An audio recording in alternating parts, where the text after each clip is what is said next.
Depois de mais uma semana de ataques e até agressão física na campanha pela prefeitura, a nova pesquisa Datafolha mostra estabilidade. O líder é Ricardo Nunes, com 27%, tecnicamente empatado com Guilherme Boulos, que tem 25%. Eles são os líderes da corrida e hoje fariam o segundo turno. Pablo Marçal manteve o terceiro lugar com 21%, agora colado em Boulos. O deputado do PSOL pontua no limite máximo da margem de erro em relação ao influenciador, quando o empate é considerado improvável, mas não descartado.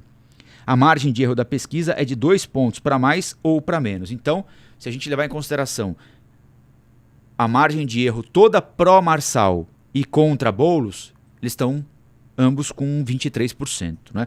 Mas esse cenário é tido como improvável pelo Instituto de Pesquisas. Bom, a gente pode pensar o seguinte, puxa, tudo aquilo que aconteceu no debate do Flow, a briga, a expulsão, soco na cara, denúncias de eventual premeditação de tudo aquilo, né?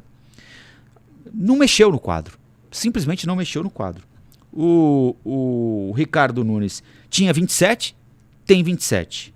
O Boulos tinha 26 e oscilou 1 ponto para baixo na margem de erro. O Marçal tinha 19 e oscilou 2 pontos para cima, ou seja, ele chegou na margem da margem de erro. No segundo pelotão da pesquisa, o jogo segue estável também. Tabata Amaral tem 9 contra 6 de José Luiz da Atena, ambos em empate técnico, eles tinham 8 e 6. A Marina Helena tinha 2 e agora tem 3%. Este é o cenário. E aí a gente vai para um outro dado importante aqui, que é a rejeição aos candidatos. A rejeição foi alterada. E a rejeição é um fator sempre muito importante para a gente observar imediatamente depois da intenção de votos e muitas vezes em primeiro lugar quando você projeta um segundo turno, né? O mais rejeitado, o candidato mais rejeitado hoje em São Paulo é Pablo Marçal. 48% dos eleitores de São Paulo dizem que não votam de jeito nenhum em Pablo Marçal. Essa é uma rejeição impeditiva. Ninguém com essa rejeição vence uma eleição para nada. Pode ser o Pablo Marçal, o Lula, a Kamala Harris. Com 48% de rejeição, você tem metade do eleitorado dizendo que não vota em você de jeito nenhum.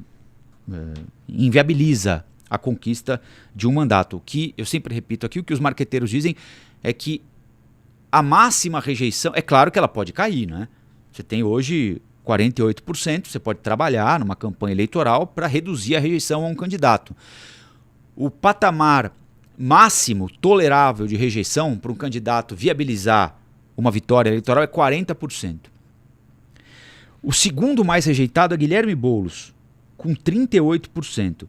Mas a rejeição também não se alterou. A rejeição ao Pablo Marçal era de 47%. Agora é de 48%, na margem de erro. Ao Boulos, era 38%, continua sendo de 38%. Não houve alteração, mesmo com toda a exploração que está sendo feita contra o Marçal da briga que aconteceu no debate. Estava até comentando com a Bi, com a Tainá e com a Amanda, agora antes do programa começar, como o Nunes está usando de maneira pesada, enfática, trechos do debate e o momento em que o auxiliar, o assessor do Pablo Marçal dá o soco na cara do Duda Lima, o principal marqueteiro da campanha do prefeito de São Paulo, Ricardo Nunes. Tem uma propaganda, nos Estados Unidos eles usam muito esse expediente, né, Vinícius? Eles chamam de propaganda de desconstrução, né? É uma propaganda em que você não fala sobre você, né? Você dedica o seu tempo a desconstruir o seu adversário. A campanha do Nunes está fazendo isso porque tem uma divisão na direita, né? Nesse campo da direita e da extrema direita, representada pelo Pablo Marçal, né? E o Nunes sabe que provavelmente uma vaga, né? Porque tradicionalmente os candidatos de esquerda, centro-esquerda, tem 30, pouco mais, pouco menos e conseguem viabilizar uma vaga no segundo turno. Embora isso não seja matemático, né? Ninguém, com esses números aqui, ninguém pode desprezar a possibilidade de um segundo turno entre Marçal e Nunes. Pode acontecer, né? Mas o foco, como eles em tese disputam ali a mesma faixa, o foco do Nunes é o Marçal e o foco do Marçal é o Nunes. Até por isso é que eles andam se se pegando mais do que outras candidaturas, né? Sim, sem dúvida, Rafa, né? E no debate do Flow foi uma demonstração disso. Para quem estava esperando que os principais embates iriam ocorrer entre Marçal e Boulos, Nunes e Boulos, que estão ali em campos antagônicos, né, politicamente falando, que nada. Os debates principais, os momentos mais tensos ali do evento, eles ocorreram entre Marçal e Nunes, né? E isso não foi uma novidade do último debate, isso tá acontecendo ao longo de toda a campanha.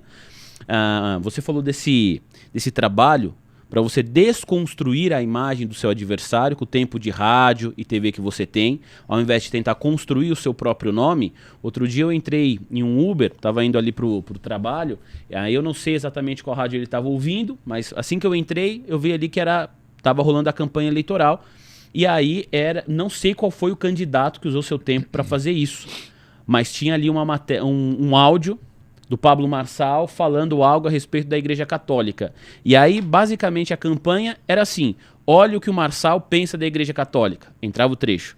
Olha o que o Marçal pensa. Ouça de novo. E pronto, acabava a publicidade eleitoral ali. Então, assim, esse candidato, essa candidata, que eu não sei quem usou esse tempo, que poderia estar sendo utilizado para suas próprias propostas, entendeu que estrategicamente faz mais sentido você usar esse tempo para desconstruir a imagem de um concorrente. Então isso acontece, não é uma novidade, ao contrário, é de praxe. No entanto, a intensidade, sim, acho que a gente pode falar como algo inédito, né? Muitas peças publicitárias sendo utilizadas nesse sentido, mais para prejudicar o seu adversário do que para tentar se beneficiar com o mérito da sua própria proposta, Rafa. Muito bem, e tem também... Deixa eu só terminar uma mensagem aqui que Ô, Rafa, é importante nesse momento. Deixa eu só comentar então do lance que você falou da rejeição, porque quando você estava lendo, também acompanhei aqui a pesquisa Datafolha, eu me lembrei que o Marçal, no Roda Viva, ele foi questionado a respeito da rejeição dele. E ele cita o presidente da República, ele fala: o Lula era muito rejeitado, e o Lula foi eleito presidente da República. Mas não chega a esse número. Então, eu fui pesquisar aqui agora, né? No dia 19 de dezembro de 2022, então a gente está falando do segundo turno, a rejeição do então presidente Bolsonaro oscilou para baixo nessa data, 19/10/2022, para 50%. Era superior a 50%, chegou a 50%. E a do presidente Lula estava lá na casa de 46%, do agora presidente, então candidato. Então a gente estava falando aqui de dois nomes muito rejeitados. Então realmente uma divisão, ou você tinha que escolher Lula ou você tinha que escolher Bolsonaro, e era muito difícil que alguém que votasse no Lula ia pro Bolsonaro, ou que alguém que votasse no Bolsonaro ia falar: agora vou votar 13, mudou aqui a minha ideia. Quando a gente fala de uma eleição que é polarizada aqui na cidade de São Paulo, mas que você tem outros candidatos com rejeições menores desse patamar de 50% a 46%, o índice de rejeição ele importa mais, na minha avaliação. Porque se você vai concorrer com um outro candidato que tem uma rejeição consideravelmente menor, a tendência é que esse outro candidato consiga capturar mais votos do eleitorado. Por isso que eu entendo, Rafa, que se o Pablo Marçal, vários outros candidatos, né, têm convicção de que vão ganhar o pleito, tem que ser assim mesmo, né? O Marçal fala que vai ganhar no primeiro turno, mas se ele não ganhar no primeiro turno, a melhor opção para o Marçal no segundo é o Boulos. A melhor opção para o Boulos no segundo turno é ir com o Marçal. Porque se o Boulos vai com o Nunes é favorito. Se o Marçal vai com o Nunes é favorito também. E o mesmo vale no caso de Tabata Amaral e no caso do Datena, que são os candidatos mais bem posicionados, Rafa. É isso aí. Bom, não é à toa que o Boulos está se mantendo absolutamente distante dessa confusão toda entre o Pablo Marçal e o Nunes. E o Nunes e o Pablo Marçal estão se pegando, porque para eles interessa que um dos dois fique de fora, né? Sim. Porque é uma disputa de rejeições, né? Agora, quem tem a rejeição mais baixa dentre aqueles que estão pontuando na pesquisa eleitoral é o Ricardo Nunes. E isso se traduz nas simulações de segundo turno. O Nunes venceria com alguma tranquilidade no cenário de hoje, né? Até o segundo turno, só no fim de outubro, né? E se passar também tem isso, né? O Nunes venceria o Boulos e o Marçal no segundo turno. E o Boulos venceria o Marçal. Aí é a história da disputa de rejeições, né? Num segundo turno em que há dois políticos muito rejeitados, vence aquele que a população considera o menos pior, né? O candidato à reeleição Ricardo Nunes derrotaria tanto Guilherme Boulos quanto Pablo Marçal em um eventual segundo turno, segundo a pesquisa Datafolha divulgada hoje. A margem de vantagem do prefeito em relação a Pablo Marçal é muito grande, 57 a 26. São 31 pontos, é isso? 57 a 31 pontos. Mas é grande também em relação ao Guilherme Boulos, 52 a 36. 4, 20, 26. É coisa, hein, Rafa? Muita coisa, é muita diferença. Aí não tem jeito, a rejeição ao prefeito é de 21%. A rejeição ao Boulos é 38%. A rejeição ao Pablo Marçal é 48%. Nessa hora, a rejeição grita. Não tem muito o que fazer. Se o segundo turno fosse entre Boulos e Marçal, aí você teria dois candidatos muito rejeitados, né? Um com 48%, um com 38%, e isso se traduz na intenção de voto para o segundo turno. O Boulos teria 47% e o Pablo Marçal teria 38%. São, né, 9 pontos de diferença, os 10 pontos de diferença em relação à rejeição dos dois capturada pelo Datafolha, né? E isso justifica aquilo que muita gente que acompanha as campanhas tem dito, que para o Guilherme Boulos o ideal é enfrentar o Pablo Marçal no segundo turno e não o Ricardo Nunes. Assim como para o Marçal, o ideal é enfrentar o Guilherme Boulos, porque a distância é muito menor.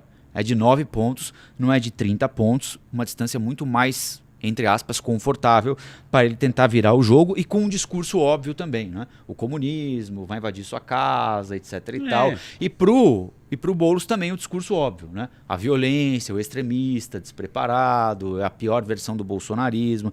Então fica um jogo muito mais claro, né? Sim. As posições ficam muito mais evidentes, né? Mas o prefeito Ricardo Nunes se mostra um candidato muito competitivo também e a briga dele hoje é para ir para o segundo turno, né?